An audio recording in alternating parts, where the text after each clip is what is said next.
ವೇದಿಕೆ ಮೇಲೆ ಉಪಸ್ಥಿತರಿರತಕ್ಕಂತಹ ಎಲ್ಲ ನನ್ನ ಪೂಜ್ಯ ಶಿಕ್ಷಕ ವೃಂದದವರೇ ಹಾಗೂ ವೇದಿಕೆ ಮುಂಭಾಗದಲ್ಲಿರ್ತಕ್ಕಂಥ ಶಿಕ್ಷಕ ವೃಂದದವರೇ ಹಾಗೂ ನನ್ನ ನೆಚ್ಚಿನ ವಿದ್ಯಾರ್ಥಿಗಳೆಂತಲೇ ಹೇಳ್ಬೋದು ಅಂತ ಅಂದ್ಕೊಳ್ತೀನಿ. ಯಾಕಂದರೆ ಇವಾಗ ಹೇಳ್ಕೊಡ್ತೀನಲ್ಲ, ಅವಾಗ ನಾನು ಟೀಚರ್ ಆಗಿಬಿಡ್ತೀನಿ ಅಂತ ನನ್ನ ಪ್ರೀತಿಯ ಫ್ರೆಂಡ್ಸ್ ಅಂತ ಹೇಳ್ತಾರೆ. ಓಕೆ, ನನಗೆ ಇದು 2ನೇ ಬಾರಿ ಈ ವೇದಿಕೆಯಲ್ಲಿ ನಮ್ಮ ಗುರುಗಳ ಜೊತೆಯಲ್ಲಿ ನಾನು ಚೇರ್ನ ಶೇರ್ ಮಾಡುವಂತಹ ಒಂದು ಭಾಗ್ಯ ಸಿಕ್ಕಿರೋದು ನನ್ನ ಪುಣ್ಯ ಅಂತಲೇ ಅಂದ್ಕೊಳ್ತೀನಿ. ನಾನು ಇದಕ್ಕೆ ತುಂಬ ಕಾಲೇಜಿಗೆ ಆಭಾರಿಯಾಗಿದ್ದೀನಿ. ಮತ್ತು ನನಗೆ ತುಂಬ ಇಷ್ಟ ಹೀಗೆ ಯೋಗ ಹೇಳ್ಕೊಡೋದು, ಅಭ್ಯಾಸ ಮಾಡಿಸೋವಂಥದ್ದು, ಮಾಡುವಂಥದ್ದು ಬಹಳ ಇಷ್ಟ. ಅದು ನನಗೆ ಬೇಸಾಗಿ ಬಂದಿದೆ ನನ್ನ ಕಾಲೇಜ್.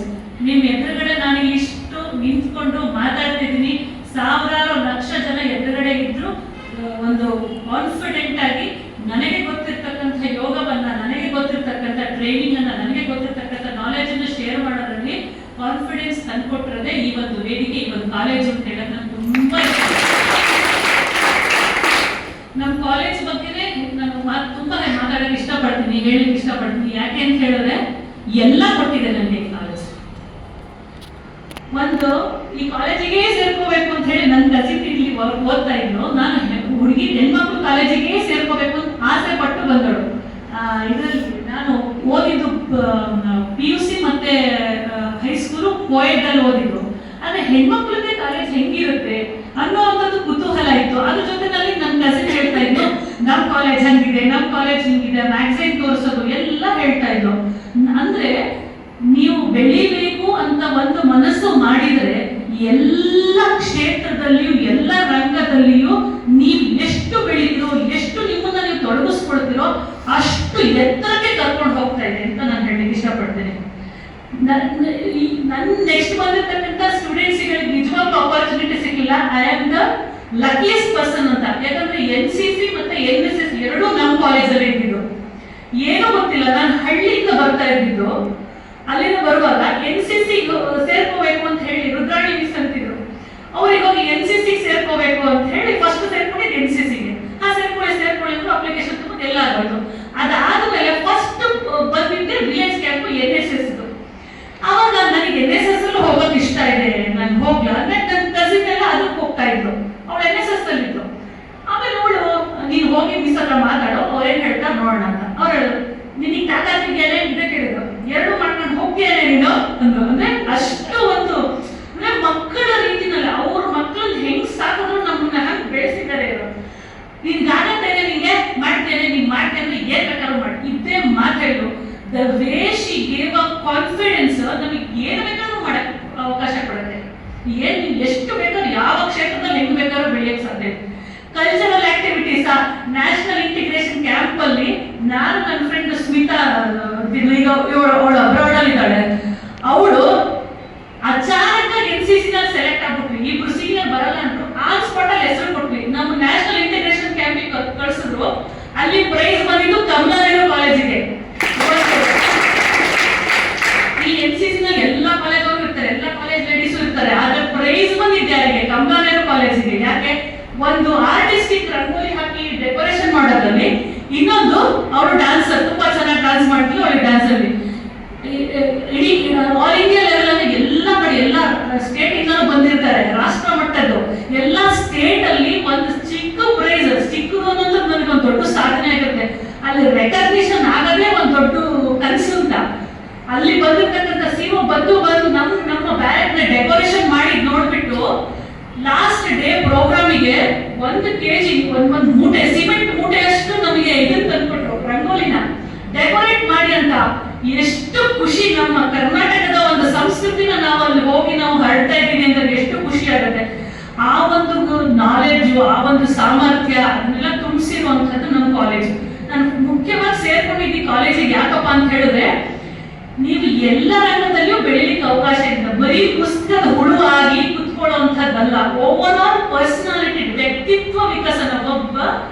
ಒಂದು ಮಹಿಳೆ ಒಂದು ಗೃಹಿಣಿ ಆದ್ರೂ ಆಗಿರ್ಬಹುದು ಅಥವಾ ಅವಳು ಒಂದು ಪ್ರೊಫೆಷನಲ್ ಆದ್ರೂ ಆಗಿರ್ಬಹುದು, ಯಾವುದೇ ರಂಗದಲ್ಲಿ ಹೋದ್ರು ನಿಮ್ಮನ್ನ ನೀವು ಶೈನ್ ಮಾಡಿಕೊಳ್ಳುವಂತಹ ಕೆಪಾಸಿಟಿ ಬೆಳೆಸ್ತಕ್ಕಂಥದ್ದು ನಮ್ಮ ಕಮಲಾನೇರು ಕಾಲೇಜು. ಹಾಗಾಗಿ ನಾನು ತುಂಬಾನೇ ಖುಷಿ ಪಡ್ತೀನಿ. ಯೋಗ ಕಲಿಯಬೇಕು ಅನ್ನೋದು ಇದೇ ಬೇಸಿಂದಾನೆ ನನಗೆ ಬಂದಿದ್ದು. ಹೆಂಗೆ ಅಂತ ಹೇಳಿದ್ರೆ, ಇವಾಗೆಲ್ಲ ಇಂಟರ್ನ್ಯಾಷನಲ್ ಯೋಗ ಡೇ ಇದೆ, ಇವಾಗ ಕರೆಸಿದ್ದಾರೆ, ನಿಮಗೆ ಒಂದು ನಾಲೆಡ್ಜ್ ಇದೆ, ಹೊರಗಡೆ ನೋಡಿದ್ರ ಇನ್ಸ್ಟಾಗ್ರಾಮ್, ಫೇಸ್ಬುಕ್, ಮೊಬೈಲ್ ಎಲ್ಲ ನಿಮಗೆ ಸೋಷಿಯಲ್ ಮೀಡಿಯಾ ಇದೆ. ನಮ್ಮ ಕಾಲದಲ್ಲಿ ಇಲ್ವೇ ಇಲ್ಲ. ನಾನು ಲೆಕ್ಚರರ್ ಆಗಿ MSW ಮಾಡಿ ಲೆಕ್ಚರರ್ ಆಗಿ 1 ವರ್ಷ ಕೆಲಸ ಮಾಡಾದ್ಮೇಲೆ ನನ್ನ ಸ್ಟೂಡೆಂಟ್ಸ್ ನನ್ನ ಜೊತೆ ನಾನು ಮಾತಾಡ್ಬೇಕು ಅಂತ ಮೊಬೈಲ್ ಗಿಫ್ಟ್ ಕೊಟ್ಟರು. ಅಲ್ಲಿವರೆಗೂ ನಾನು ಮೊಬೈಲೇ ಯೂಸ್ ಮಾಡಿಲ್ಲ. ಆದ್ರೆ ಈ ನಾಲೆಡ್ಜಿನ ನಾನು 25 ವರ್ಷ 25 ಅಲ್ಲ 2002 ಔಟ್ಪುಟ್ ಆಗೋ ಸಮಯದಲ್ಲಿ ನಮ್ಮ ಕಾಲೇಜ್ ನನಗೆ ಕೊಡ್ತು. ಹೆಂಗೆ ಅಂತ ಹೇಳಿದ್ರೆ, ಇಲ್ಲಿ ಯೋಗಕ್ಕೊಬ್ರು ಡೆಮಾನ್ಸ್ಟ್ರೇಟ್ ಮಾಡಕ್ಕೆ ಒಬ್ರು ಬಂದಿದ್ರು. ಕುವೆಂಪು ಯೂನಿವರ್ಸಿಟಿ ಕಡೆಯಿಂದ ಯಾವುದೋ ಅವರು ಮಾಡಿ ತೋರಿಸ್ಕೊಟ್ಟಂತಹ ಯೋಗ, ಅವ್ರು ಮಾಡಿರ್ತಕ್ಕಂತಹ ಒಂದು ಸಾಧನೆಗಳು, ಅದನ್ನೆಲ್ಲ ಹೇಳ್ತಾ ಹೋದ್ರು. ಇದನ್ನ 5ನೇ ಕ್ಲಾಸಲ್ಲಿ ನನ್ನ ತಂದೆ ನನ್ನ ತಲೆಯಲ್ಲಿ ಹಾಕಿದ್ರು. ಅವಾಗೆಲ್ಲ ಡ್ರಿಲ್ ಇರ್ತಾ ಇತ್ತು, ಯೋಗ ಇರ್ತಾ ಇರಲಿಲ್ಲ. ಡ್ರಿಲ್ ಮಾಡಿಸುವಾಗ ಅವ್ರು ಹೇಳಿದ್ರು, ನಾನೆಲ್ಲ ಬಂದು ಡ್ರಿಲ್ ಬಗ್ಗೆ ಹೇಳುವಾಗ, ನೋಡು ಡ್ರಿಲ್ ಎಲ್ಲ ಇರುತ್ತೆ, ಯೋಗ ಅನ್ನುವಂಥದ್ದು ಒಂದಿದೆ. ಅವ್ರು ಒಂದು ಆಸನ ಮಾಡಿ ತೋರಿಸಿದ್ರು ನನಗೆ, ಹಿಂಗೆಲ್ಲ ಮಾಡೋದಿರುತ್ತೆ, ಅದನ್ನ ಕಲಿಬೇಕು ಅಂತ. ಅದು ತಲೆಯಲ್ಲಿತ್ತು. ಅವಕಾಶಗಳು ಸಿಗ್ತಿರ್ಲಿಲ್ಲ. ಇಲ್ಲಿ ಸಿಟಿನಲ್ಲಿ ತುಂಬಾ ಅವಕಾಶ ಸಿಗುತ್ತೆ, ಆದ್ರೆ ಹಳ್ಳಿಯಲ್ಲಿರೋರಿಗೆ ಅವಕಾಶಗಳು ಕಡಿಮೆ. ಇಲ್ಲಿಗೆ ಬಂದಾಗ ಯುಟಿಲೈಸ್ ಮಾಡ್ಕೊಳ್ಳೋ ಅಂದ್ರೆ ಬೆಳಗ್ಗೆ 6:15 ಮನೆ ಬಿಟ್ರೆ ಸಂಜೆ 6:45 ಮನೆ ಸೇರ್ತಾ ಇದ್ದಿತ್ತು. ಅದ್ರ ಜೊತೆನಲ್ಲಿ ನಮ್ಮ ರುದ್ರನ್ಯೂಸ್ ನಮ್ಮನ್ನು ಬಿಡ್ತಾ ಇಲ್ಲ. ಸ್ಪೋರ್ಟ್ಸ್, ಕಲ್ಚರಲ್, ಆಯ್ತಾ, NCC, NSS, ಮತ್ತೆ ಇವರೆಲ್ಲ ಮಿಸ್ಗಳು ಕಾಮರ್ಸ್ ಎಲ್ಲ ಡಿಪಾರ್ಟ್ಮೆಂಟ್ ಅವ್ರಿಗೂ ನಾವು ಗೊತ್ತಿರ್ತಿದ್ವಿ, ನಮಗೂ ಅವ್ರು ಗೊತ್ತಿರ್ತಾ ಇದ್ರು. ನೀವುಗಳೆಲ್ಲ ಹೆಂಗಿರುತ್ತೆ, ಸಾಮಾನ್ಯವಾಗಿ ಹೆಂಗಿರ್ತಂದ್ರೆ ಅವ್ರ ಡಿಪಾರ್ಟ್ಮೆಂಟ್ ಅಂದ್ರೆ ಅವ್ರ ಡಿಪಾರ್ಟ್ಮೆಂಟ್ ಅಲ್ಲ, ಹೋಮ್ ಸೈನ್ಸ್ ಡಿಪಾರ್ಟ್ಮೆಂಟ್ ಅಂದ್ರೆ ಅದು ಅಷ್ಟೇ ಇರುತ್ತೆ, ಕನ್ನಡ ಡಿಪಾರ್ಟ್ಮೆಂಟ್ ಅಂದ್ರೆ ಅಷ್ಟೇ ಇರುತ್ತೆ. ಈ ಥರದಲ್ಲಿ ಇದ್ದಾಗ ನಾವು ಎಲ್ಲ ಟೀಚರ್ಸ್ಗಳ ನಾವು ಶಿಷ್ಯರಾಗಿರ್ತೀವಿ. ಸೊ ಅದು ನಮ್ಗೆ ಬಹಳ. ಮತ್ತೆ ನೀವು ಸ್ಪೋರ್ಟ್ಸಿಗೆ ಹೋಗ್ರಿ, ಪ್ರತಿಯೊಬ್ಬರು ನಿಮ್ಮನ್ನ ಅಪ್ರಿಶಿಯೇಟ್ ಮಾಡಿ ಮಾಡಿ ಮಾಡಿ ಕಳಿಸ್ತಾರೆ, ಅರ್ಥ ಆಯ್ತಾ? ಸೊ ಸ್ಪೋರ್ಟ್ಸ್ ಅಲ್ಲಿ ಯಾವ ರಂಗದಲ್ಲೂ ನಮ್ಗೆ ಬಿಡ್ಲಿಲ್ಲ. ಒಂದು ಸರಿ ಮಾಡಕ್ಕೆ ಸಾಮರ್ಥ್ಯ ಇದೆ ಗೊತ್ತಾದ್ರೆ ಎಳ್ಕೊಂಡು ಬಂದು ನಮ್ಮನ್ನ ಖುಷಿ ಮಾಡ್ತಾರೆ. ಆ ಎಳ್ಕೊಂಡು ಬಂದು ಖುಷಿ ಮಾಡಿದಾಗ ನಾವು ಒಂದು ಸ್ಟೆಪ್ ಇದ್ವಿ ಅಂದ್ರೆ ನಾವು ಖಂಡಿತವಾಗ್ಲೂ ಏನ ಬೇಕಾದ್ರೂ ಸಾಧನೆ ಮಾಡ್ತೀವಿ. ಸಾಧನೆ ಅನ್ನುವಂಥದ್ದು ಯಾವುದೇ ರಂಗದಲ್ಲಾಗಿರ್ಬೋದು, ಯಾವುದೇ ವಿಧಾನದಲ್ಲಾಗಿರ್ಬೋದು. ನಮ್ಮ ಮಮತಾ ಮಿಸ್ ಹೇಳ್ತಾ ಇದ್ರು, ನನ್ಗೆಲ್ಲ ಸ್ವಲ್ಪ ಹೊಸದಾಗಿ ಓದಬೇಕು, ಕಲಿಬೇಕು ಅನ್ನೋದು ಒಂದು ಆಸೆ. ಇದರಲ್ಲಿ ಕಮಲಾಲಯದಲ್ಲಿ ಒಂದು ಹೊಸ ಸಬ್ಜೆಕ್ಟ್ ಇಂಟ್ರೊಡ್ಯೂಸ್ ಆಯ್ತು. ನಾವೇ ಫಸ್ಟ್ ಬ್ಯಾಚ್ ಸ್ಟೂಡೆಂಟ್ಸ್, ತುಂಬಾ ವಿಷಯದಲ್ಲಿ ನಾನು ಫಸ್ಟ್ ಸ್ಟೂಡೆಂಟ್ಸ್ ಆಗಿದ್ದೀನಿ ಎಲ್ಲ ಇದರಲ್ಲೂ. ಯಾಕಂದ್ರೆ ಹೊಸದನ್ನು ಕಲಿಬೇಕು ಅನ್ನೋದು ಆಸೆ. ಅವ್ರು ಕಲಿಸ್ಕೊಟ್ಟಿರೋದೇ ಒಂದು ಗೃಹಿಣಿ ಆದ್ರೂ ಎಷ್ಟು ಅಚ್ಚುಕಟ್ಟಾಗಿ ನಿಮ್ಮ ಸಂಸಾರವನ್ನ ನೀವು ಶಿಸ್ತುಬದ್ಧವಾಗಿ ನಡೆಸ್ಕೊಂಡು ಹೋಗಬಹುದು. ಎಫೆಕ್ಟಿವ್ ಗೃಹಿಣಿ ಅನ್ನೋದು ಬಹಳ ಇಂಪಾರ್ಟೆಂಟ್. ಹಣ ಉಳಿಸೋದ್ರಿಂದ ಇರ್ಬೋದು, ಮನೆ ಸ್ವಚ್ಛತೆಯಿಂದ ಇರ್ಬೋದು, ಅರ್ಥ ಆಯ್ತಾ? ನೀವು ಮಕ್ಕಳು ನೋಡ್ಕೊಳ್ಳುವಂಥದ್ದು ಇರ್ಬೋದು. ನಮ್ಮ ಹೋಮ್ ಸೈನ್ಸ್ ಅಲ್ಲಿ ಎಲ್ಲ ಕಲಿಸ್ಬಿಟ್ಟಿದ್ದಾರೆ. ಮತ್ತೆ ಈಗ ಯಾವುದೋ ಒಂದು ಚರ್ಚೆಗೆ ಬಂದಾಗ ಹಣ ಗಳಿಸ್ಬೇಕು ಅಂತಂತಾರೆ. ಯಾರು ನಿಮಗೆ ಪಾಠ ಮಾಡಿದಾರ ಅದನ್ನ ಕೇಳಿದ್ರು. ನಾನು ಧೈರ್ಯವಾಗಿ ಅದನ್ನ ಹೋಮ್ ಸೈನ್ಸ್ ಅಲ್ಲಿ ಹೇಳ್ಕೊಟ್ಟಿದ್ರೆ ಮನಿ ಮ್ಯಾನೇಜ್ಮೆಂಟ್ ಅನ್ನೋದನ್ನ ಹೇಳ್ಕೊಟ್ಟಿದ್ದಾರೆ ಅಂತ ನಾನು ಹೇಳಿದೆ. They are really appreciated. ಅದನ್ನೆಲ್ಲ ಕಲಿಸ್ಕೊಟ್ಬಿಟ್ಟಿದ್ದಾರೆ ನಿಮ್ಗೆ ಅಂದ್ರೆ ಎಲ್ಲ ನಮ್ಮ ಸುತ್ತಮುತ್ತ ಇರುತ್ತೆ. ನಾವು ಆಯ್ಕೆ ಮಾಡ್ಕೊಳ್ಬೇಕು. ಆದ್ರೆ ನಿಮ್ಗೆ ಗೋಲ್ಡನ್ ಆಪರ್ಚುನಿಟಿ ಲೈಫ್ ಟೈಮ್ ಅಲ್ಲಿ. ನಾನೀಗ ಕುತ್ಕೊಂಡು ಪಾಠ ಕೇಳಬೇಕು ಅಂದ್ರೆ ಸಾಧ್ಯ ಇಲ್ಲ, ನಾನು ಬೇಕಾದ್ರೆ ಪಾಠ ಮಾಡ್ಬೋದು, ಅಲ್ಲಿ ಕುತ್ಕೊಂಡು ಕೇಳಕ್ ಸಾಧ್ಯ ಇಲ್ಲ. ನಾನು ಈ ಟೈಮ್ ಇದೆಯಲ್ಲ, this is most precious time. ಅದು ಡಿಗ್ರಿಗೆ ನೋಡಿ, PUC, SLC ಎಲ್ಲರೂ ಹೇಳ್ತಾರೆ ಗೋಲ್ಡನ್ ಟೈಮ್. ಈಗ ನೀವು ಅಡಾಲಸೆನ್ಸ್ ಇಂದ ಅಡಲ್ಟ್ಹುಡ್ಗೆ ಬಂದಿದ್ದೀರಾ. ಇವಾಗ ನಿಮ್ಗೆ ಯಾವ್ದು ಸರಿ, ಯಾವ್ದು ತಪ್ಪು, ಯಾವ್ದನ್ನ ಹೇಗ್ ಮಾಡ್ಬೇಕು, ನನ್ನ ಜೀವನ ನೀವು ರೂಪಿಸ್ಕೊಡ್ಬೇಕು ಅನ್ನುವಂಥ ಒಂದು ಫಲವತ್ತಾಗಿರುವಂತಹ ಒಂದು ಸಮಯ. ಇದನ್ನ ನೀವು ಎಷ್ಟು ಯುಟಿಲೈಸ್ ಮಾಡ್ಕೊಳ್ತೀರಾ ಅಷ್ಟು ಅದ್ಭುತವಾಗಿ. ಮತ್ತೆ ಇಷ್ಟೆಲ್ಲ ಮಾಡ್ಬಿಟ್ಟು ಓದೋದ್ರಲ್ಲಿ ನೋಡೋಣ ಅಂದ್ರೆ ಫಸ್ಟ್ ಕ್ಲಾಸ್ ಅಲ್ಲೇ ಬಂದಿದ್ದೀನಿ. 3 ತಿಂಗಳು ಕಾಲೇಜಿಗೆ ಬರಲಿಲ್ಲ. ನಾನು ಕ್ಯಾಂಪ್ ಅಂತ ಕರ್ಕೊಂಡೋರು. ಬಂದ 8 ಜನ ಟೀಚರ್ಸ್ ನೀನು ಇದ್ರು ಓದ್ಕೊಂತ ಪುಸ್ತಕಗಳು ಕೊಟ್ಟರು. ಅದನ್ನ ನಾನು ಓದಿ 1.5 ತಿಂಗಳಿಂದ ಮ್ಯಾಕ್ಸಿಮಮ್ 2 ತಿಂಗಳು ಓದಿರ್ಬೋದು. ಮತ್ತೆ ನಾನು ಫಸ್ಟ್ ಕ್ಲಾಸ್ ಅಲ್ಲೇ ಪಾಸ್ ಆದೆ. ಅಂದ್ರೆ ಇದೆಲ್ಲ ಮಾಡ್ತಾ ಹೋದಾಗ ನಿಮ್ಗೆ ಅನ್ಸ್ಬಿಡ್ತೀವಿ, ನಾನು 90% ತೆಗ್ದಿದ್ದೆ, ನಾನು 80% ತೆಗ್ದಿದ್ದೆ, ನಾನು ಕವಿಯಕ್ಕಾಗಲಿಲ್ವಲ್ಲ. ಸಾಧ್ಯನೇ ಇಲ್ಲ. ಆ ಥರದ್ದೇನು ಅನ್ಕೊಳಕ್ಕೆ ಹೋಗ್ಬೇಡಿ. ಎಜುಕೇಶನ್ಗೆ ಕಂಪ್ಲೀಟ್ ಸಪೋರ್ಟ್ ಮಾಡುವಂಥದ್ದು ಈ ಎಕ್ಸ್ಟ್ರಾ ಕರಿಕ್ಯುಲರ್ ಆಕ್ಟಿವಿಟೀಸ್. ಸೊ ಅದು ಇದ್ದಾಗ ನಿಮ್ಮ ನೋಡಿ, ನೀವು ಬೆಳಗಿನಿಂದ ಸಂಜೆ ತನಕ ಓದೋದ್ರೆ ಮ್ಯಾಕ್ಸಿಮಮ್ 45 ಮಿನಿಟ್ಸ್ ಅಷ್ಟೇ ಓದೋದು. ಬೆಳಗಿಂದ ಸಂಜೆವರೆಗೂ ನೀವು ಎಲ್ಲದರಲ್ಲೂ ಆಕ್ಟಿವ್ ಆಗಿದ್ದು ಪುಸ್ತಕ ತೆಗೆದಾಗ ಅದೇ 45 minutes without distracting your mind ನೀವು ಓದಿದ್ರಿ ಅಂದ್ರೆ ಅಷ್ಟು ಪ್ರಿಂಟ್ ಆಗೋಗ್ಬಿಟ್ಟಿರುತ್ತೆ ತಲೆನಲ್ಲಿ. ಹಾಗಾಗಿ ಓದಲ್ಲಿ ಹಿಂಗೆ ಉಳ್ಕೊಂಡ್ಬಿಡ್ತೀವೋ ಏನೋ, ನನ್ನ ಇಂಟರ್ನಲ್ಸ್ ಕಡಿಮೆ ಆಗೋಗ್ಬಿಡುತ್ತೇನೋ, ಈ ಥರದ ಬಗ್ಗೆ ಯೋಚನೆ ಮಾಡಕ್ಕೆ ಹೋಗ್ಬಾರ್ದು. ಒಂದು ಗುರಿಯನ್ನ ಇಟ್ಕೊಳ್ಳಿ, ಆ ಗುರಿಯ ಕಡೆಗೆ ಸಾಧನೆ ಮಾಡ್ಕೊಳ್ತಾ ಹೋಗಿ. ನೀವು ಒಂದ್ಸರಿ ಸೆಟ್ ಮಾಡ್ಕೊಂಡಿರುತ್ತೆ, ಆಟೋಮೆಟಿಕ್ ಆಗಿ ಅದು ಹೋಗ್ತಾ ಇರುತ್ತೆ. ಅದಕ್ಕೆ ಯೋಗ ಅನ್ನುವಂಥದ್ದು ಬಹಳ ಪೂರಕವಾಗಿರುವಂತಹ ಅಂಶ. ಇದರಲ್ಲಿ ಅಷ್ಟಾಂಗಗಳು ಅಂತ ಇರುತ್ತೆ. 2 ನಿಮಿಷ ಮಾತಾಡಿ ಮುಗಿಸ್ತೀನಿ, ಜಾಸ್ತಿ ಮಾತಾಡಲ್ಲ, 2 ನಿಮಿಷ ಹೇಳ್ತೀನಿ. ಅಷ್ಟಾಂಗ ಅಂತ ಯಮ, ನಿಯಮ, ಆಸನ, ಪ್ರಾಣಾಯಾಮ, ಪ್ರತ್ಯಾಹಾರ, ಧಾರಣ, ಧ್ಯಾನ, ಸಮಾಧಿಯೋ ಅಷ್ಟಾಂಗಾನಿ ಅಂತ ಹೇಳಿ ನಮ್ಮ ಗುರುಗಳಾಗಿರ್ತಕ್ಕಂಥ ಯೋಗ ಪಿತಾಮಹರಾಗಿರ್ತಕ್ಕಂಥ ಪತಂಜಲಿ ಮಹರ್ಷಿಗಳು ಹೇಳಿದ್ದಾರೆ. ಆಯ್ತಾ? ಆ 8 ಅಂಶಗಳು, 8 ಲಿಂಬ್ಸ್ ಆಫ್ ಯೋಗ ಅಂತ ಏನದು? ಯಮ, ನಿಯಮ, ಸೋಷಿಯಲ್ ರೂಲ್ಸ್, ಎಲ್ರಿಗೂ ಅಪ್ಲಿಕಬಲ್ ಆಗೋದು. 10 ಗಂಟೆಗೆ ಕಾಲೇಜ್ ಸ್ಟಾರ್ಟ್ ಆಗ್ಬೇಕು ಅಂದ್ರೆ ಎ ಸೆಕ್ಷನ್ ಅವರಿಗೆ 10 ಗಂಟೆ, ಬಿ ಸೆಕ್ಷನ್ ಅವರಿಗೆ 10-15 ಅಂತ ಇಲ್ಲ. ಇಡೀ ಕಾಲೇಜಿಗೆ ಒಂದೇ ರೋಸ್ 10 ಗಂಟೆಗೆ ಸ್ಟಾರ್ಟ್ ಆಗ್ಬೇಕು ಕ್ಲಾಸ್ ಅಂತ ಸೋಷಿಯಲ್ ರೂಲ್ಸ್. ಆಮೇಲೆ ಇಂಡಿವಿಜುವಲ್ ನಿಯಮ, ನೀನಿಗೆ ಒಬ್ಬ ಸ್ಟೂಡೆಂಟ್ ಆದವರ ಕರ್ತವ್ಯ ಏನು? ಸಮಯಕ್ಕೆ ಸರಿಯಾಗಿ ಬರಬೇಕು, ಯೂನಿಫಾರ್ಮ್ ಹಾಕೊಂಡಿರ್ಬೇಕು, ವೆಲ್ ಡ್ರೆಸ್ಡ್ ಆಗಿರ್ಬೇಕು, ಅವರವರ ಕರ್ತವ್ಯವನ್ನ ಕ್ಲಾಸ್ ಅಟೆಂಡ್ ಮಾಡಬೇಕು. ಇದೆಲ್ಲ ಇಂಡಿವಿಜುವಲ್ ರೂಲ್ಸ್. ನೆಕ್ಸ್ಟ್ ಬರ್ತಕ್ಕಂಥದ್ದು ಪಾಸ್ಚರ್ಸ್, ಬಾಡಿ ಪಾಸ್ಚರ್ಸ್, ಆಸನ. ನೀವೇನು ಇವಾಗ ಅಭ್ಯಾಸ ಮಾಡ್ತೀರಲ್ಲ, ಇನ್ನು 10 ನಿಮಿಷ ಬಿಟ್ಟು ಅವಾಗ ಆಸನ. ಮತ್ತೆ ಪ್ರಾಣಾಯಾಮ, ಶ್ವಾಸವನ್ನ ವಿಸ್ತಾರಗೊಳಿಸುವಂಥದ್ದು. ನಾವು 2 ಸೆಕೆಂಡ್ ಇಂತ ಕಡಿಮೆ ಉಸಿರು ತಗೊಳ್ತೀವಿ, 2 ಸೆಕೆಂಡ್ ಇಂತ ಜಾಸ್ತಿ ಉಸಿರು ಬಿಟ್ಟಿರ್ತೀವಿ. ಒಂದು ಎಕ್ಸರ್ಸೈಸ್ ಮಾಡೋಣ ಈಗ. ಬೆನ್ನೇನ ಮಾಡಿ ಕೂತ್ಕೊಳ್ಳಿ, ಹಾಗೆ ಇಲ್ಲ ಈ ಹೊಟ್ಟೆ ಇದೆಯಲ್ಲ ಅದನ್ನ ಹೊಟ್ಟೆ ಮೇಲೆ ಇಟ್ಕೊಳ್ಳಿ. ಎಡಗಡೆ ಕೈ ಆರಾಮ್, ಎಡಗಡೆ ಕೈ ಚಿನ್ಮುದ್ರೆ ಇಟ್ಕೊಳ್ಳಿ, ಆರಾಮ್ ಇಟ್ಕೊಳ್ಳಿ. ಬಲಗಡೆ ಕೈನ ಒಂದು ಹೊಟ್ಟೆ ಮೇಲೆ ಇಟ್ಕೊಳ್ಳಿ. ಕಣ್ಮುಚ್ಚಿ ಒಂದು 30 ಸೆಕೆಂಡ್ಸ್ ಇರೋಣ. ಪ್ರಾಂಪ್ಟ್ ಆಗಿ ಹೇಳಬೇಕು, ವಿತೌಟ್ ಯೂಸಿಂಗ್ ಯುವರ್ ಮೈಂಡ್. ನಿಮಗೆ ಏನಾಗ್ತಿದೆಯೋ ಅದನ್ನಷ್ಟೇ ಹೇಳಬೇಕು. ಇದರಲ್ಲಿ ಸರಿ ಇಲ್ಲ, ತಪ್ಪಿಲ್ಲ, ಆರಾಮಾಗಿ ನೀವು ಗಮನಿಸ್ತಾ ಹೋದ್ರೆ ಅಷ್ಟೇ. ಏನ್ ಆಯ್ತು ನಿಮಗೆ ಅಂತ ಹೇಳಿದ್ರೆ ಸಾಕು. ಕಣ್ಮುಚ್ಚಿ ಅಬ್ಸರ್ವ್ ಮಾಡ್ತಾ ಬನ್ನಿ ಹಾಗೆ.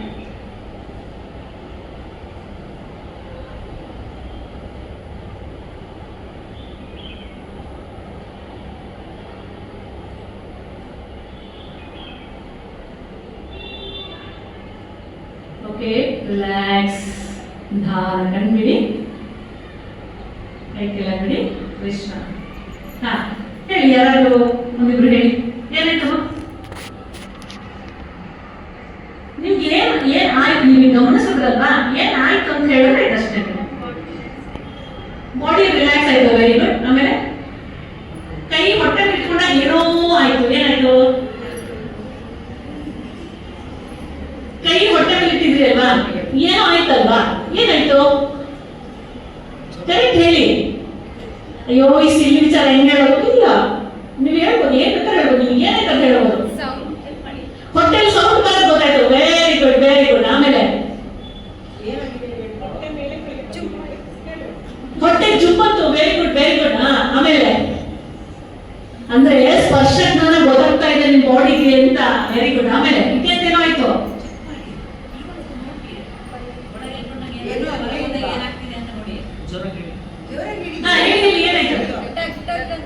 ಹಾ, ಒಂದು ಹೊಟ್ಟೆ ಹಿಂದೆ ಒಂದು ಹೋಯ್ತು, ಮುಂದೆ ಬಂತು. Very good, excellent. ಒಂದು ಚಪಾತಿ ತಟ್ಟಿಗೆ.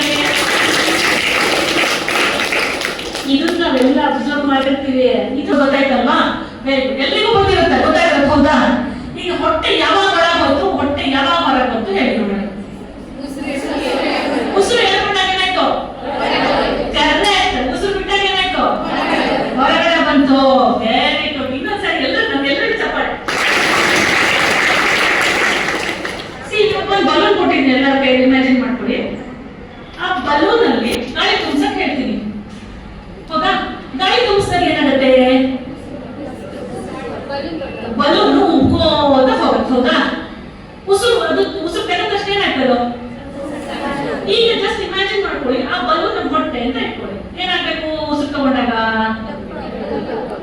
ಹೊಟ್ಟೆ ಇಗ್ತಾ ಹೋಗ್ಬೇಕು. ಆದ್ರೆ ಇಗ್ತಾ ಇದೆ, ನಮ್ದು ಒಳಗೆ ಹೋಗ್ತಾ ಇದೆ ಅಲ್ವಾ? ಉಸಿರು ಬಿಟ್ಟಾಗ ಏನಾಗ್ತಾ ಇದೆ? ಹೊರಗೆ ಬರ್ತಾ ಇದೆ. ಯಾಕೆಂದ್ರೆ 2 ಸೆಕೆಂಡ್ಗಿಂತ ನಾವು ಕಡಿಮೆ ಶ್ವಾಸವನ್ನು ತಗೊಳ್ತಾ ಇದೀವಿ. ಉಸಿರು ಒಳಗೆ ಹೋಗ್ತಾ ಇದೆ ಅಂತ ಅನ್ನೋದ್ರೊಳಗಾಗ ಬಿಟ್ಬಿಟ್ಟಿರ್ತೀವಿ. ನಾನು ಇಲ್ಲಿ ತನಕ ಹೋಗಿರಲ್ಲ, ಹಳದಿ ಉಳಿದಿ ಒಂದಷ್ಟು ತರ ಹೋಗ್ತಾ ಇರುತ್ತೆ ಒಳಗಡೆ, ಆಯ್ತಾ? ಆಮೇಲೆ ಬಿಟ್ಟಿದ್ದೀವಿ ಅನ್ನೋಷ್ಟೊತ್ತಿಗೆ ಅವಾಗ ಹೊಟ್ಟೆ ಹಿಗ್ಗಕ್ಕೆ ಶುರುವಾಗುತ್ತೆ. ಇಲ್ಲಿ ಬಿಡ್ತಾನೆ ಇರ್ತೀವಿ, ಇಲ್ಲಿ ಇಡ್ತಾ ಇರ್ತಾರೆ, ಚೂರು ಒಳಗಡೆ ಹೋಗ್ತಿರುತ್ತಲ್ಲ, ಅದು ಹಿಗ್ತಾ ಇರುತ್ತೆ. ಮತ್ತೆ ಇಲ್ಲಿ ತಗೋತಾ ಇದೀವಿ ಅನ್ನೋದಾದ್ರೆ ಇಲ್ಲಿರೋ ಹೊಟ್ಟೆ ಇಲ್ಲಿರೋ ಗಾಳಿ ಮೇಲ್ಗಡೆ ಬರ್ತಾ ಇರುತ್ತೆ, ಹೌದಾ? ಅವಾಗ ಏನಾಗುತ್ತೆ? 2 ವೇರಿಯೇಷನ್ಸ್ ಆಗಕ್ಕೆ ಶುರುವಾಗುತ್ತೆ. ಅರ್ಥ ಆಯ್ತಾ? ಸೊ ಇದನ್ನ ಸಿಸ್ಟಮ್ಯಾಟಿಕ್ ವೇ ಆಫ್ ಬ್ರೀದಿಂಗ್, ಅದೇ ಪ್ರಾಣಾಯಾಮ, ಎಕ್ಸ್ಪಾನ್ಷನ್ ಆಫ್ ಬ್ರೀದಿಂಗ್ ಪ್ರಾಣಾಯಾಮ.